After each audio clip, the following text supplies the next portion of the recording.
Hello everyone, a warm welcome to one and all. This video is in continuation in our previous video in which we have discussed the basic about the structure of an atom and the discovery of electron and the discovery of protons. In this video, we are going to discuss the discovery of atomic nucleus, the discovery of neutrons and the Bohr's model of atom. So let's start without wasting the time. Discovery of the atomic nucleus. In 1911, British physicist Lord Ernest Rutherford discovered that the nucleus is present at the center of the atom while performing an experiment to find out the arrangement of protons and electrons inside an atom. So while he was looking at the position of the atoms and the position of the protons and electrons in an atom, he has discovered the nucleus. This model is also known as the nuclear atomic model. So who has discovered the atomic nucleus? The Lord Ernest Rutherford. Rutherford's alpha scattering experiment. So the discovery of atomic nucleus is also known as Rutherford's alpha scattering experiment. Rutherford conducted an experiment using the following materials. So these are the materials which are required to perform the experiment. A source of alpha particles. Children, first of all, we need to know what is an alpha particle.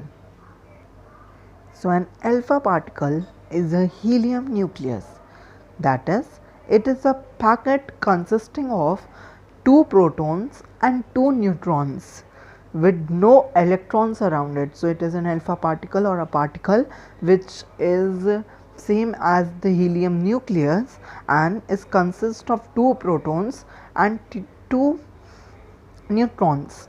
Alpha particles are high speed particles and can strongly interact with matter. So these particles are emitted when there is radioactive reactions. So the source of alpha particle, a radioactive substance in a lead container. Children, why in a lead container? Lead is a material which prevent the emission of or the absorption of radioactive rays. So in order for the prevention and protection, we have used the lead container with an aperture to let the emitted radioactive particles escape in a desired direction. So we have used also an aperture to make the radioactive particles escape in a desired or the direction in which we want. Then a thin gold foil which is 1000 atoms thick, a detector of alpha particles, a screen coated with zinc sulfide which glows when alpha particles strike it. Children, zinc sulfide is a fluorescent material. When an radioactive substance collide with any fluorescent material, it shows a glow. Rutherford placed the thin gold foil surrounded by a zinc sulfide coated screen in the path of alpha particles, which are positively charged helium ions. He bombarded the gold foil with alpha particles. So let me explain you the experiment. Children, his motive of proving that the location of electron and proton in an atom, but fortunately he has discovered another thing which is an atomic nucleus. So what he has done is, there was no theory up till now, till 1911, that the atom is fully flourished or filled with the protons or electrons or not. So his thinking was that any ray which will going to collide with the gold foil, thin gold foil sheet will deflect by the subatomic particles, but he has observed some of the unexpected results. So let's see what those results are. So let me introduce to this. This is a beam of or this is a box in which lead block in which the alpha particle source is there, in which alpha particle source is there, and this is the gold foil sheet, and this is a zinc sulphide coated screen which is a fluorescent material. So as soon as the alpha rays particles are emitted, it will collide with the gold foil and will show the deflection. But his some unexpected results were, most of the alpha particles passed in the straight line through the gold foil without any deflection. So as you can see in this image, like the emission of alpha ray particle in this form went straight throughout the method or throughout the zinc gold foil. So this shows that alpha particle did not show any deflection at all, indicating that the atom has lot of empty space. Children, when a beam of ray or anything will pass straight, when you have the ample space for that. Similarly, an atom consists of an ample space through which the radiations of alpha particles went straight. A lot number of alpha particles were deflected by small angles, indicating that they approached some positively charged region within the atom, which repelled the positively charged alpha particles. Since we have learned what is the alpha particle, and an alpha particle consists of two subatomic particles, the protons and neutrons. There is an absence of electron, and we know that two like charges repel each other, like positive will repel each other. Similarly, the alpha particle is a positively charged particles, and hence the protons are there in the atom. So there is a repelling between both of them. So hence some of the small number of alpha particles were deflected. A very small number of alpha particles were deflected by large angles, indicating that they were repelled strongly by a central nucleus. So some of the rays were highly deflected back, like see this image. This is the beam of alpha particle. There was the image, or it has been collided with the boundary of the nucleus or the highly positive charge center. So that's why small deflection. Here it passed straight. It just collided with the nucleus, hence shows some deflection.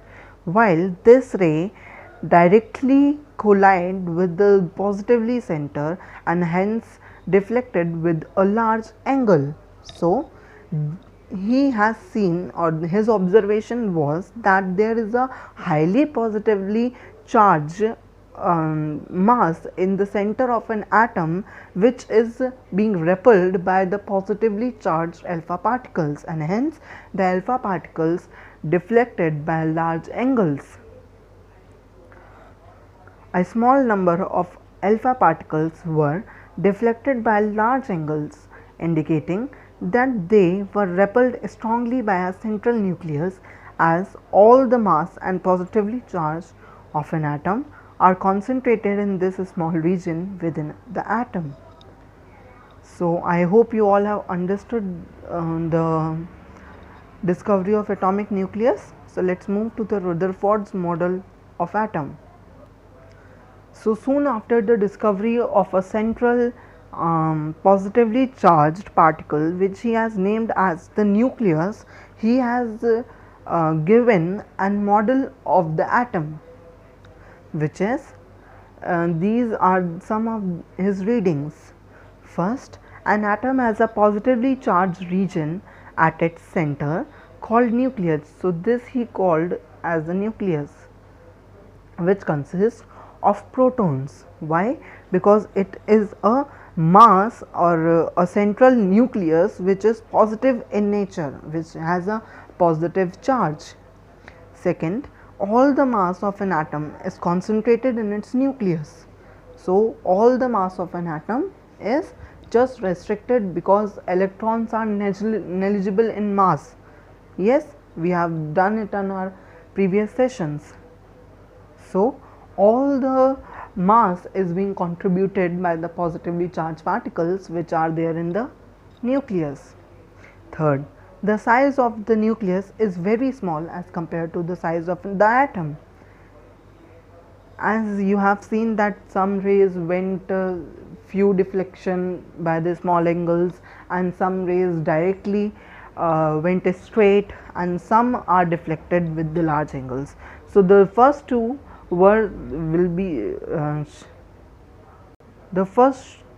showed that there is an ample space in an atom, and the size of that center positively charged is lesser than that of the size of atom. The electron revolve around the nucleus in a well defined paths called orbits, in the same way as the planet revolve around the sun. So, he has discovered the path of the electrons on a well defined paths called orbits, in the same way as the planets revolve around the sun. The electrons and the nucleus are held together by a strong electrostatic force of attraction.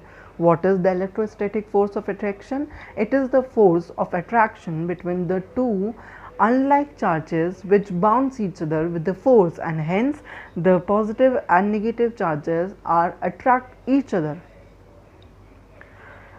An atom is electrically neutral. This implies that the number of electrons revolving around the nucleus should be equal to the number of protons, and so as to neutralize the positive charge in the nucleus. So, in common language we can say that the number of positive charge particles cancel out the number of electrons which are negatively charged particles. So, what are the drawbacks of Rutherford's model of atom? First, his model failed to explain the exact arrangement of electrons in an atom and thus the stability of the atom. So, he was unable to explain the exact arrangement of electrons. Second, as the electrons and the nucleus are held together by electrostatic force of attraction, the electrons should fall into the nucleus eventually, but this does not happen and the atoms remain stable. So, these are the two drawbacks of Rutherford's model of atom. Discovery of neutrons. The discovery of neutrons can also be termed as the Chadwick's experiment. So, let us read.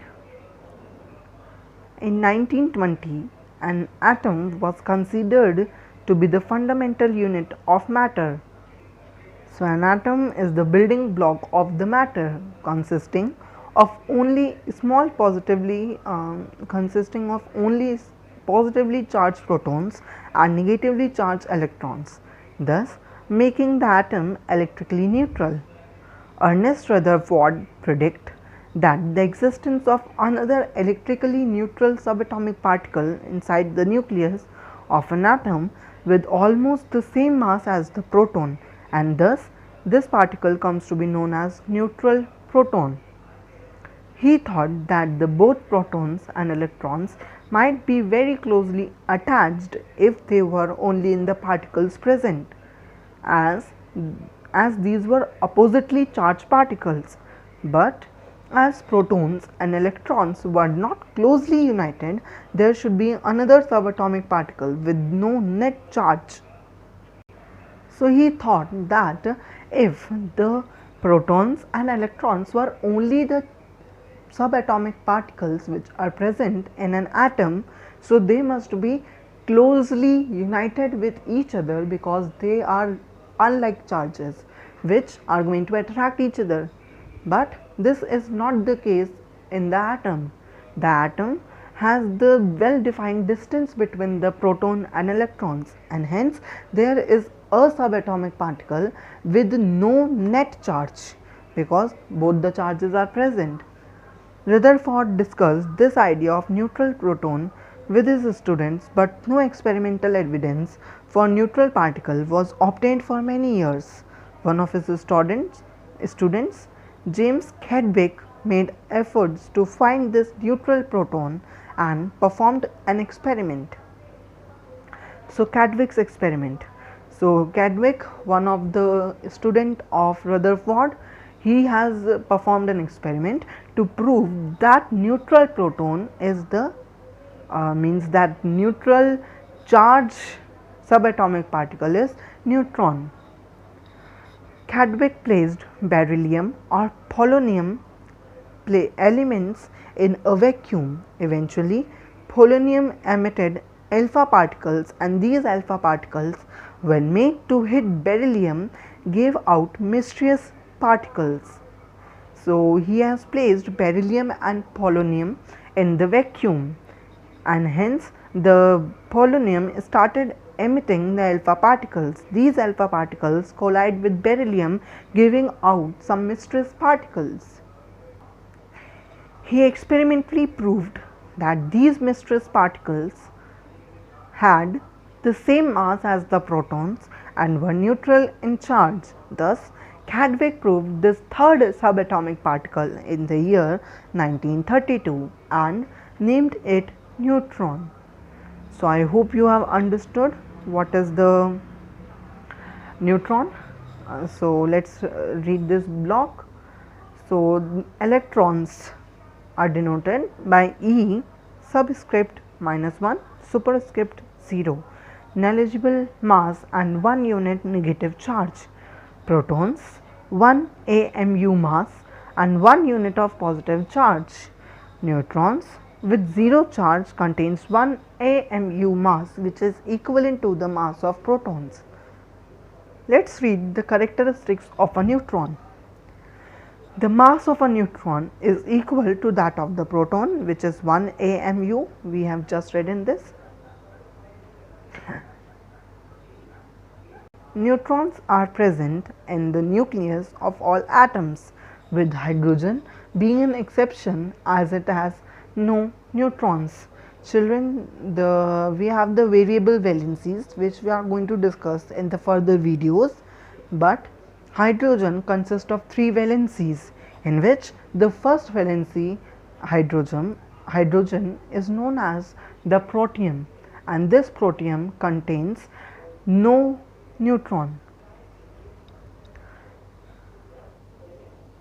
So, third point, a neutron does not have any charge, so it is chargeless. A neutron is represented by the symbol N0 1, where O represents the charge and 1 represents the mass. Let us come to the Bohr's model of atom.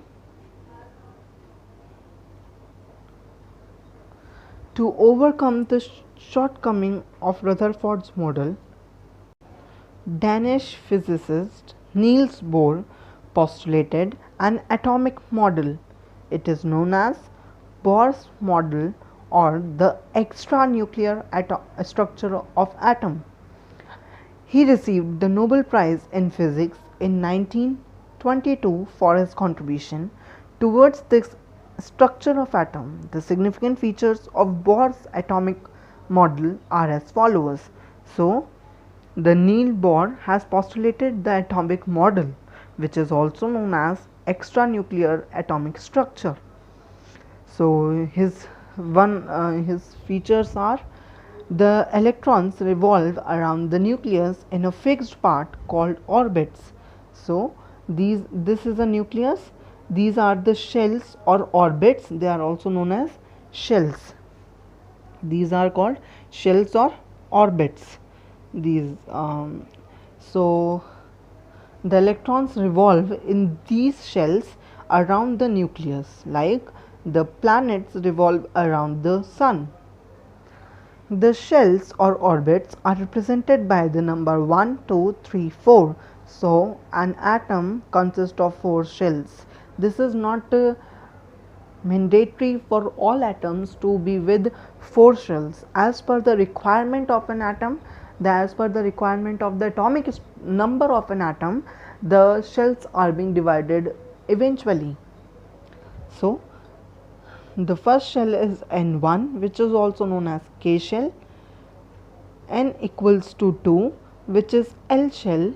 N equals to 3 means shell number 3, which is known as M shell, and the shell number 4, which is known as N. So K, L, M, N indicates the 4 main shells of the atom. The first shell is represented by K, the second shell is represented by L, and the third shell is represented by M, while fourth shell is represented by N. These shells have its own energy and the accommodation of electrons. Like the first shell will contain only 2 electrons, while the second shell, the second shell consists the 8 number of electrons. So these all is done by a formula which is 2n square, which is 2n square, where n represents the number of shells. Suppose we are doing the first shell, which is n equals to 1. So when we'll substitute the value in this formula, n equals to 1, so 2 into 1 to the power 2, which gives you 2 into 1 gives you 2. So the maximum number of electrons which can be accommodated by the K shell are only 2, and similarly for the all. So let's read. Each orbit or shell has fixed amount of energy associated with it. Thus the shells are also known as the energy levels or the energy shells. Energy of each shell increases as its distance from the nucleus increases. Means the first orbit from the nucleus, K shell, has the lowest energy. The second shell means L shell, which will have the energy which is more than that of K shell. The third, which is the M shell, has the higher frequency, while N has the maximum energy. Electrons will not lose energy as long as they are revolving on their particular energy level. So as long they are not coming in contact with any atom to react, to perform the chemical reaction, they will be keep on revolving in their own orbit. Electrons lose energy when they move from higher level to lower level of energy. Let's move to the different page. The electrons gain energy when they move from a lower energy level to higher energy level. So as they move from lower energy to higher, they will gain energy, and when they will move from higher to lower, they will lose the energy. The outermost shell is known as the valence shell, and the number of electrons present in the outermost shell are known as valence electrons. So let's quickly do these questions which are in front of you all. Atoms can or cannot be created or destroyed. So atoms cannot be created or destroyed. Second, the charge to mass ratio of proton is constant or not constant. So this we have done in our previous video. It is not constant. Electrons dash energy when they move from higher level to lower level. This is written at the top, which is gain. So the answer is gain. The neutrons were discovered by Rutherford or Chadwick. Children, the Rutherford had discovered the atomic nucleus, and his student, which is the Chadwick, James Chadwick, has discovered the neutrons. So the neutrons are discovered by Chadwick. The electrons and the nucleons are held together by magnetic or electrostatic forces of attraction. So they are held together by electrostatic force of attraction.